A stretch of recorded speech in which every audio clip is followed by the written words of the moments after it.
As you know, I've been on a quest to find a book or a series that can fill the gaping void that Sarah J. Maas has left in my broken heart.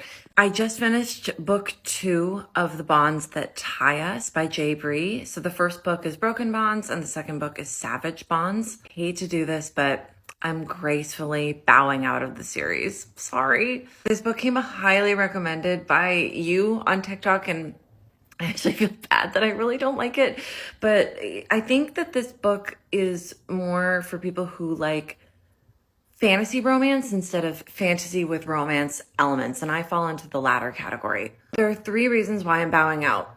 1, there are grammatical errors that I can't get past, like who's and who is are confused all the time, which drives me nuts and takes me out of the story. The second thing is that I really don't like the main character, Oleander. I don't like her. And when you're reading a book that's from first person POV, you have to like the voice or at least be interested by it.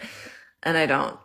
The last reason is kind of challenging for me to articulate, but bear with me for a second. So for those who haven't or are not familiar with the series, the main character, Oleander, is what's called a central bond, and then she has 5 other bonds around her. And basically what the bonds are like fated soulmates, where if you decide to like formalize your bonded connection, that you will be able to feed off of each other's powers and be stronger than ever beyond your natural gifts.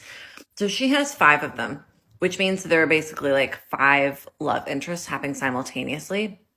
And for that reason, it's really frustrating because it's like 5 romances happening at roughly the same speed at roughly the same time, and it's not like a slow developing connection between 2 characters. It feels very, very surface because you're just jumping from her having feelings for Griffin and her having feelings for North and Knox, and it just kind of, it's like a really like too slow of a burn, and also just not very satisfying because you're kind of like, well, who should I like? All of them?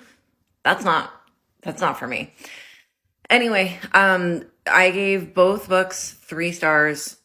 I'm not going to read the third one. Have you read this series? Am I making a mistake by dropping out after book 2? Let me know.